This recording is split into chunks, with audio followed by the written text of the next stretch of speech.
Well, two things then. I think Pioneer Academics can help bring out the passion in an individual.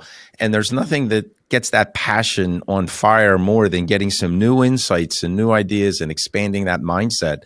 And then talking to other people about it and getting them excited about it to the same level. That's something that, Bill, I'm sure you would look at and say, that's newsworthy. That's not happening in the average company today. And Pioneer can be that bridge to help get students there.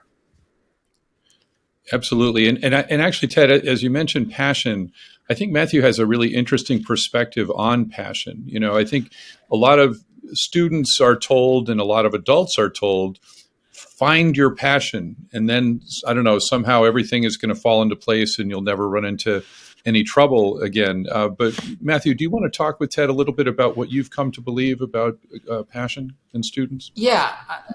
This is something that I think is a paradigm that students' lives exist in, and it sort of sets the role of where they go thereafter, right?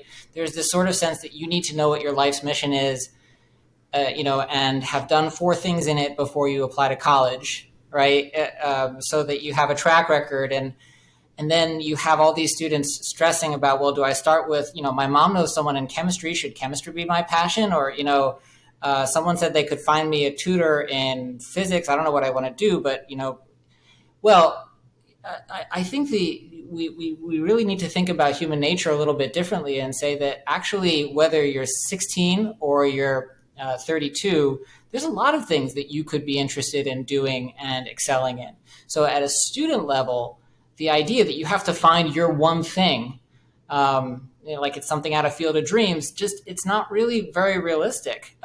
Whereas I think it's much more possible to say, look, there's a lot of things you could be interested in.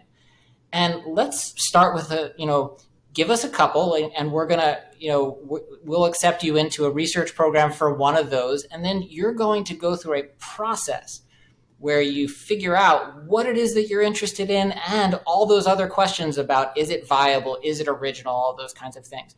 Well, in the workplace, it's sort of the same thing. If you are, I think my experience in consulting was very much, oh my gosh, I got to get the right project. I got to get into the right unit. The grass is always greener. I'm doing sales. I wish I was doing marketing. I'm doing accounting. I wish I was doing finance. But I think a good manager can help their people not only by understanding what it is what interests they have initially, but also to help them to see development paths in different ways that aren't necessarily exactly what you're thinking, but to say, hey, there's really good, interesting opportunities within this department or within this general scope. And I want to figure out how to connect the dots for you. Right. And I don't think there's enough of that. I think there's so much like, oh, if I get promoted, I can have, one level up and then I can see what that person's job is. Really what's interesting to people, I think when we think about business, very often the compensation is a hygiene question, right? It's got to be good enough. But after that, what is it that's really driving you to perform? And that's usually about something you're very interested in and some development path that you're seeing in front of you.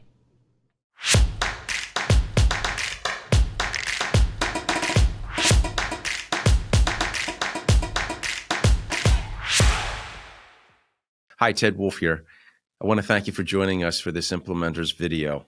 The Implementors podcast is presented by Guidewise, where we, along with our vetted member community, recognize that ideas are easy, but implementation is hard. To learn more about getting things done with Guidewise, please visit us at guidewise.io.